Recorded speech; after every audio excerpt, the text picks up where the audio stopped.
au Comédia Club de Kathleen Rouleau! Juste le son de sa voix, j'ai le goût de la kicker dans la gorge. Faire du bruit avec mes oreilles. C'est le fun, je fais tous les rôles. 3, 2, 1, action!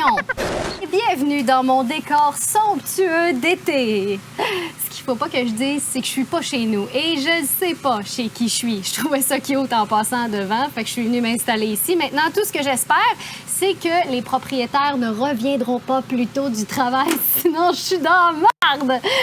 Oh, c'est fantastique. Le voisin passe sa tondeuse. Arrêtez de faire du bruit! Le Comédia Club 2, un concept dans lequel on réutilise nos vieux numéros pour faire de l'argent facile. Oh, il fait super chaud! C'est ridicule, je sue comme un gros porc dégueulasse et mes bras sont en train de fondre. Arc! OK, on y va. Le premier numéro que je vous présente, c'est un numéro de 2012. Et ce qui est extraordinaire, c'est que depuis 2012, je n'ai pas vieilli d'une ride. OK. Oh! Je porte une ceinture à stud avec des ballerines! Oh! Mon nom de moteur, c'est Bisounours. Fait que je vais vous parler de moi, vu que ça intéresse tout le monde. Ben oui, un humoriste qui parle de lui. Quel concept nouveau et rafraîchissant. Ils sont divorcés. J'ai 3 grands-mères, 4 demi-frères, 2 demi-sœurs, 33 cousins, cousines, 12 tantes, 6 oncles, 8 grands-pères. Puis mon chum aussi, ça fait que vous pouvez enlever un cousin. C'est drôle parce que c'est vrai. Dernièrement, j'ai fait une surdose de travail. J'étais vraiment... Écoute, j'ai travaillé énormément. Je me suis rendue... J'étais épuisée. J'étais rendue un peu comme ma vieille voisine de 87 ans. J'étais complètement morte. Ouais. 53 secondes que le numéro est commencé et j'ai déjà tué un personnage. Classique. Une morconne, en plus, est morte de la dyslexie. Ah, pause. Ça, la dyslexie, pour ceux qui connaissent pas ça, c'est une maladie qui fait en sorte que t'inverses les lettres quand tu lis. Fait que t'as de la misère à lire. Tu sais, mettons que tu vas dans un centre d'achat puis que tu vois une grande pancarte où c'est écrit, je sais pas moi, grande vente, tout à 50 %. Ben au lieu de lire ça, tu vas lire, je sais pas, Yann Perrault, recycle-toi dans la métallurgie % genre. Elle a eu de la misère avec la phrase gare au train. Mais non, mais c'est correct, là, elle n'a pas su faire. Là, elle est partie là, vers le Nouveau-Brunswick. Non, j'étais vraiment épuisée. Je me faisais sincèrement penser à une vieille madame. Écoute, je roulais 60 dans la ligne de gauche, je m'endormais partout. Mais oui. T'es anémique, mange de la viande. Le jour, j'ai essayé de mettre mes dents dans un verre d'eau. C'est pas moi que ça a dérangé, c'est le gars qui essayait de boire son verre d'eau, tu sais. Fait que j'ai décidé de prendre des vacances dans le Sud. Je me suis booké un voyage dans le Sud, puis j'avais un peu peur parce que je ne savais pas... Peur d'aller dans le Sud, rapport. J'avais jamais vécu ça, un tout inclus. Ma mère m'a dit « Fais-toi-en pas, ça va bien aller. Tout ce que t'as à faire, c'est t'évacher, manger puis dormir. » Moi, j'étais comme « Attends une minute, là. Je veux dire, 1200 $ pour m'évacher, manger puis dormir. J'ai-tu payé trop cher pour vivre la vie d'un col bleu, moi, là? » On salue tous les cols bleus à l'écoute. Ah, c'est chiant. Je parle des cols bleus de 2012, OK? Ceux de 2020 sont complètement différents. J'ai beaucoup aimé ça. Il y a des affaires qui m'ont marqué quand je suis arrivée là-bas, tu sais, comme par exemple l'humidité. Tu sors de l'avion, tout est humide, l'air est humide, tes cheveux sont humides, ma chum, devant les danseurs cubains. Il y a une femme qui tripe clairement devant ma chum humide. L'humidité m'a marqué, mais...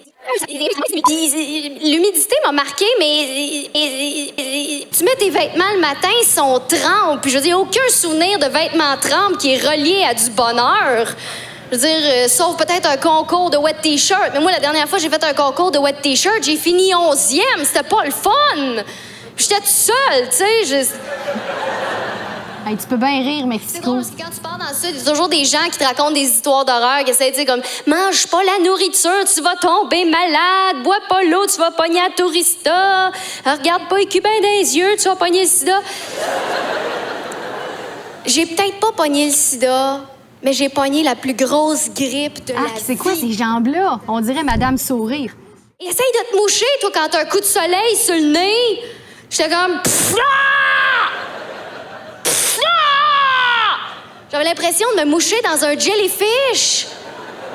Ceux qui savent pas c'est quoi un jellyfish... Je dois être la seule humoriste à faire des jokes de jellyfish. C'est un poisson bâton en forme de jello, OK? Et la façon de soulager Ils savent pas où est-ce que je m'en vais. c'est de se faire pisser dessus, OK? Mais sérieusement, c'est ça. C'est scientifique. Il faut que tu te fasses pisser dessus. Puis là, quand je dis se faire pisser dessus, tu sais, je parle de pisser sur la partie infectée, là, pas genre pisse-moi dessus au hasard, là, tu sais. Puis c'est quoi qui est le plus humiliant entre se faire attaquer par un poisson mou ou se faire pisser dessus par un inconnu? Je le sais pas. T'sais, en fait, je le sais, c'est quoi qui est le plus humiliant? C'est ma chum qui montre les photos de tout ça en revenant de voyage. Ça, c'est moi en costume de bain. Et je sais pas pourquoi c'est ma chum. Juste le son de sa voix, j'ai le goût de la kicker dans la gorge. Il y a une autre façon de soulager des piqûres de jellyfish, si jamais vous vouliez le savoir. C'est des épices à steak. Parce que tout le monde amène des épices à steak dans le sud. Je veux dire, anyway, sachez-le, les épices à steak, ça fait exactement la même job que de l'urine. Sauf sur de la viande, hein? On est... Oh ouais. Moi aussi, j'applaudis. Et j'avais beau avoir la grippe, mais je me sentais belle dans le Sud. Parce que dans le Sud, t'es belle. Tu sais, les Cubains s'arrangent pour te le faire sentir que t'es belle. Il y a toujours quelque chose sur toi qui trouve beau, que ce soit tes cheveux, ton teint, ta citoyenneté canadienne, t'es Ton belle. hygiène buccale, ta frontière ouverte avec les Et j'ai États-Unis, appris t'es beaucoup de belle. choses pendant que j'étais là-bas, comme j'ai appris que la noix de coco est un puissant laxatif. Ah non, sérieux, là, c'est... D'ailleurs, moi, j'appelle plus ça de la noix de coco, j'appelle ça de la noix de caca. Sérieux, c'est grave, là. J'aurais pu vous péter l'hymne national de n'importe quel pays. Oh, mon dos! Une joke de caca, une joke de pète, puis un jeu de mots dans la même phrase. Si l'École nationale de l'humour entend ça, ils vont me retirer mon diplôme. Quand tu veux réserver une chaise longue dans le Sud, la façon d'envoyer le message clair aux gens, la façon de leur dire « touche-y pas, est à moi », c'est que tu mets une grande serviette par-dessus. C'est drôle parce qu'il y a plein de musulmans qui font exactement la même chose avec leurs femmes. La seule différence, c'est que la chaise a le droit de rester toute seule dehors, elle. Ça dérange personne quand tu la traînes dans le sable en la tirant par la tête. Dans le Sud, c'est les filles qui font du monokini, OK? J'ai rien contre les filles qui font du monokini. Je sais pas, c'est pas de voir des seins qui me dérangent. J'en ai déjà vu, Oui, j'en ai. Sérieusement, je comprends pas le concept de se faire bronzer tout le sein. Le bout, il est déjà brun. Pourquoi tu... Je comprends pas. Tu sais, c'est quoi? C'est de la luminothérapie. Tes seins sont tristes.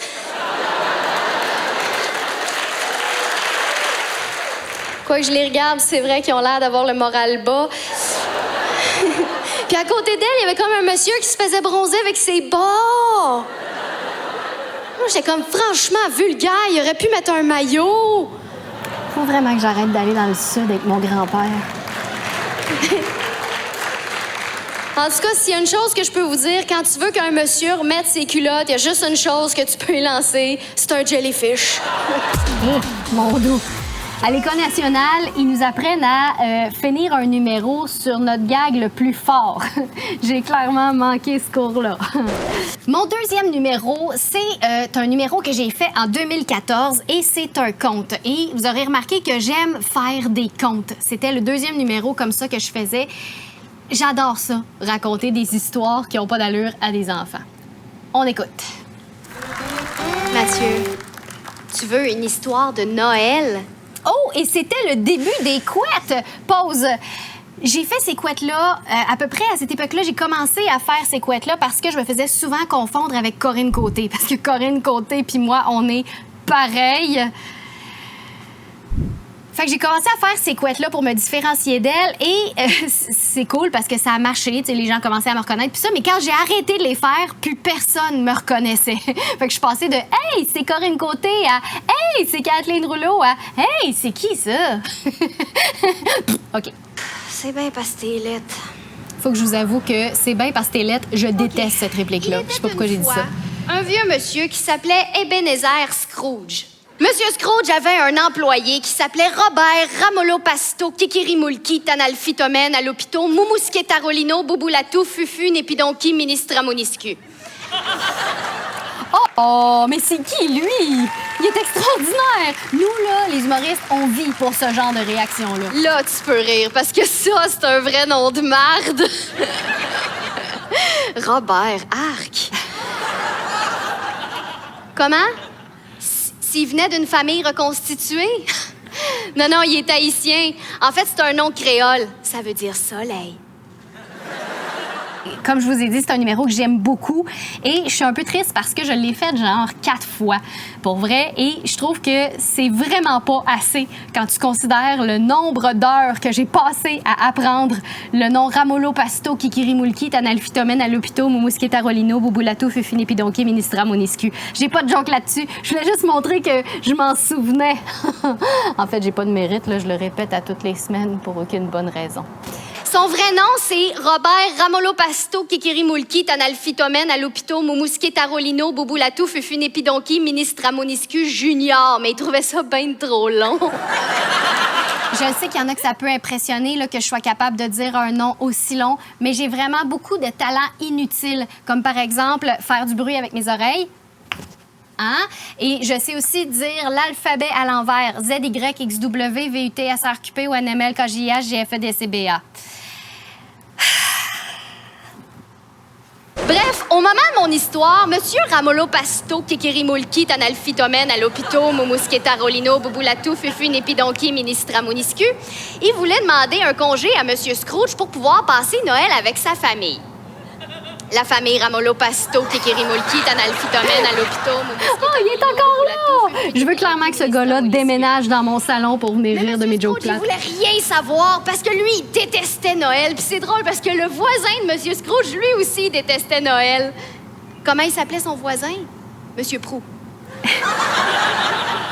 Bref, Monsieur Scrooge détestait Noël. Il haïssait tellement ça qu'à chaque fois que quelqu'un il parlait du temps des fêtes, il vomissait en jet en faisant un 360 degrés avec sa tête. Vois-tu, il y en a qui peignent la ville de New York de mémoire. Moi, j'imite des sprinklers. Chacun son talent. Oui, je sais que c'est un peu intense, mais t'as-tu déjà essayé de te rentrer un crucifix dans le péteux, toi? Ça fait mal en chien. En fait, le problème, c'est pas de le rentrer, c'est de le ressortir. Check à l'Assemblée nationale.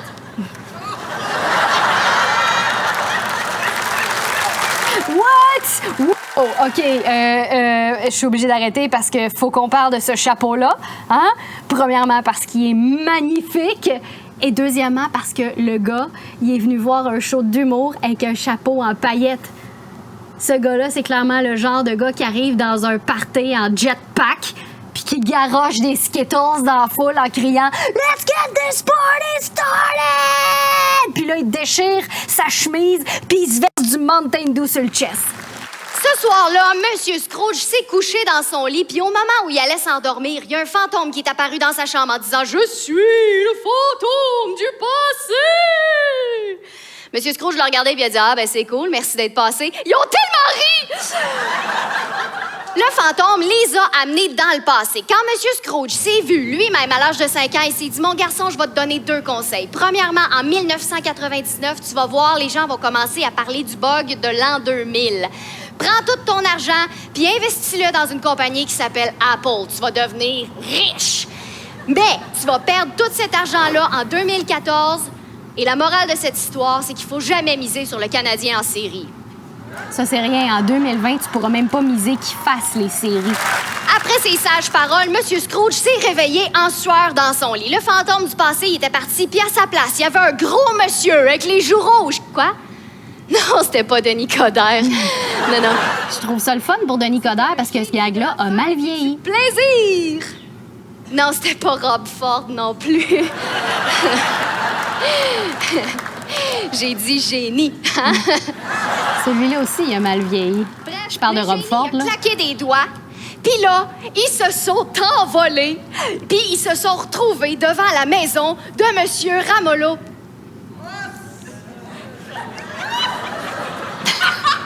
Moule-cul, c'est ça. Bref, Monsieur Scrooge a regardé par la fenêtre, puis il a vu que son employé était vraiment pauvre. Et là, quand je dis pauvre, je veux dire pauvre. Écoute, tellement pauvre, son cellulaire, c'était un BlackBerry. Pauvre! Monsieur Scrooge, Pause! Le gars... Le gars à droite, il y avait comme une face de gars qui a un Blackberry. Pas qu'il y a une face de pauvre, là. Anyway, c'est quoi une face de pauvre? Ça existe pas. Mais ce que je veux dire, ben, en tout cas, là, arrête de m'interrompre. Ce que je veux dire, c'est que le gars, il a réagi comme s'il avait un Blackberry puis qu'il se sentait mal. Il a comme fait ouais, hein, c'est con, les Blackberry. Check, check, check! La mort a ramassé Monsieur Scrooge. Quoi? Si c'est la mort qui a ramassé grand-maman l'hiver passé. Mais non, mon cœur. C'est la souffleuse qui a ramassé grand-maman. Oh my goodness. Des fois, j'écoute des gags puis je fais comme yeah! Ce gag-là, il est à moi! Monsieur Scrooge, il s'est réveillé dans son lit une autre fois. Et là, il avait changé. Il est allé chez les Ramoul Cucu, il est rentré, puis il a dit « Joyeux Noël! » Là, ils ont fait un maudit gros festin des fêtes, puis tout le monde était heureux.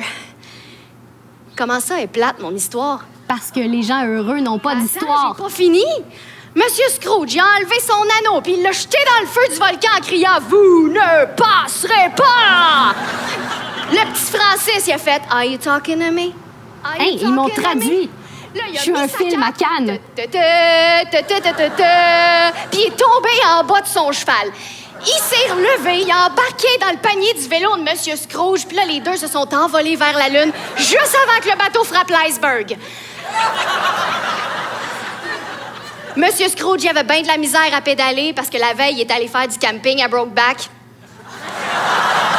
Il est encore là! C'est le meilleur public ever. Je veux savoir c'est quoi son nom. Je lui donne le trophée du meilleur public. Pendant ce temps-là, Régis Labombe, il arrêtait pas d'écœurer Luc et Luc. « Luc, je suis ton père. » Puis là, ils se sont mis à faire de la poterie, là. Là, les Stormtroopers sont arrivés puis ils se sont mis à tirer partout. Piou, piou, piou, piou, piou, piou, piou, piou, piou, piou. Monsieur Latouffe de Mou, il s'est penché au ralenti pour éviter les balles. Ah, vois-tu, il paraît que les gens qui reçoivent pas leur piqûre de tétanos, ils ressemblent à ça. Le petit Francis, il a fait « Je m'appelle pas Forêt, je m'appelle Francis! » Bon, mais il avait pas le temps de niaiser parce qu'il commençait déjà à se transformer en mouche. Fait qu'il a sorti son sable laser. Fouin! Il a fait exploser l'astéroïde Maya. Il a sauvé le soldat Ryan. Viens-t'en, soldat Ryan. Ça, c'était mon bout préféré. Ils ont trouvé le trésor des Goonies en chantant « C'est l'histoire de la vie! » Là, j'étais vraiment contente que les gens applaudissent parce que j'avais vraiment besoin de respirer. Puis après ça, il est mort. Bonne nuit. Oh! Mon dernier numéro, c'est un numéro que j'ai fait encore en 2014 et j'ai fait ça dans un gala. Et c'est un stand-up parce que je fais aussi du stand-up. Je suis tellement multitask. On y va. Et mon Dieu, c'est quoi cette marche de 8 km? C'est super long! Oh là! Salut. OK, pause. C'est donc bien bizarre, ce début de numéro-là. Je rentre, les gens me crient des mots en espagnol. Je dis salut, ça part à rire.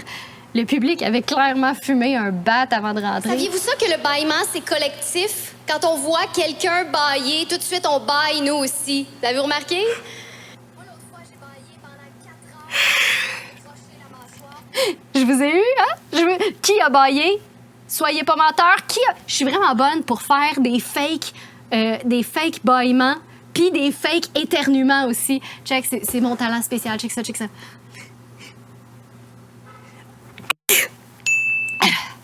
C'était pas vrai. On continue. J'ai de la misère avec les toilettes publiques. Je comprends pas le concept de se soulager à côté de quelqu'un qui nous entend. Moi, quand je vais dans une toilette publique, je rentre dans la cabine, et là, je regarde en dessous des portes pour voir s'il y a d'autres pieds. C'est vrai que je fais ça. J'attends qu'ils s'en aillent, puis je fais ce que j'ai à faire. L'autre fois, j'ai eu tellement peur, je me suis penchée, je suis tombée face à face avec quelqu'un. Mais je suis une fille assez peureuse quand même. J'ai peur naturellement. Naturellement. Qui a peur artificiellement? N'importe quoi. Puis à un moment donné, il y a eu une panne d'électricité. Il s'est mis à faire super noir. Et j'ai pogné la chienne. Puis à un moment donné, je me suis dit, voyons, c'est niaiseux, ça. Fait que j'ai remis la chienne à terre. Tu sais, quand on parlait de fumer un bat, là. D'ailleurs, je comprends pas ce que la blonde à mon ex faisait chez nous. Eh non, là. J'ai Elle est de la pas misère chienne. avec les gens Apparemment qu'elle est cochonne, par exemple. qui ont un fétiche des pieds. Vous savez, les gens qui trippent à se mettre des orteils dans la bouche. Je comprends pas ça. Moi, j'ai fait ça une fois pour essayer. J'ai pas trippé tant que ça. Ma mère non plus, d'ailleurs. T'es comme, lâche les orteils à ton grand-père! Remets ça dans le cercueil! Vois-tu, des fois, j'écoute mes gags puis je me dis, crime, c'est mon cerveau qui a passé à ça. Faudrait peut-être que je consulte. Mais le français, c'est super précieux, c'est super important, le français. Juste un mot, juste une lettre peut tout changer le sens d'une phrase. Tu sais, moi, ça me dérange pas de boire du lait de soya, mais je veux rien savoir du lait de soya. Non, j'ai essayé finalement, puis c'est pas pire. Un gars qui s'essaye sur moi, je trouve ça cute. Un gars qui s'essuie sur moi, je trouve ça répugnant. Particulièrement dans une toilette À publique. quelqu'un, c'est gentil. Donner un bison à quelqu'un, c'est bien du trouble pour rien. C'est important, le français, c'est important. Faut savoir faire la différence entre les mots aussi. Tu sais, un petit mot sur la table de la cuisine, c'est plaisant. Un petit mort sur la table de la cuisine, c'est embarrassant. Les gens pensent aussi que je suis une psychopathe parce que je fais des blagues violentes. Oh, pas juste Non, pour mais ça. il n'y a rien de plus drôle que de mettre un peu d'eau de javel dans le verre de quelqu'un qui a bien soif, non? Sauf que moi, à chaque fois que je fais ça, je me fais chicaner, là, juste sous prétexte que c'est fragile, un enfant de 3 ans. Pourquoi on dit toujours bravo aux enfants, peu importe ce qu'ils font, hein? Oh, bravo, t'as tout bu ton lait. Bravo, tu marches. J'aimerais ça, moi, qu'on me dise bravo pour des affaires que je fais tout le temps. Oh, bravo, tu t'es râpé du fromage. Bravo, t'as flatté ton chat. Bravo, t'as oublié de prendre tes pilules pour la concentration, fait que ta râpe à fromage est encore pleine de chat. Saviez-vous ça, vous, que les bébés naissants sont capables de retenir leur respiration en dessous de l'eau? Parce que j'ai essayé, puis non. Oh, elle l'avait pas vu venir, celle-là. Je fais beaucoup de blagues, là, mais j'adore les enfants. J'adore les enfants. J'en ai plein dans mon congélateur. Oh, mais calmez-vous, c'est pas les miens. Esprit, c'est violent. Non, j'en ai J'adore pas ça. d'enfants. Moi, je me protège. J'utilise le taser gun. Et ça marche. Il n'y a aucun enfant qui s'approche de moi. C'est déjà la fin pour le Comédia Club de Kathleen Rouleau. Oh non, c'est pas vrai, c'est pas déjà la fin. C'est si triste. Je sais, mais ne désespérez pas parce qu'il y en aura peut-être d'autres, hein? Ou pas, hein? Si vous avez aimé ce que vous avez regardé, abonnez-vous à ma chaîne YouTube. YouTube, hein? La chaîne YouTube. Je suis tellement une vieille madame de 87 ans. Si vous avez aimé ce que vous avez vu et que vous voulez plus de contenu Kathleen Rouleau, abonnez-vous à ma chaîne YouTube. Ça va me faire super plaisir et plus je vais avoir d'abonnés, plus je vais me rapprocher du statut de Lady Gaga. Et ça, c'est peu négligeable. Merci d'avoir écouté. Bonne fin de journée. À la prochaine.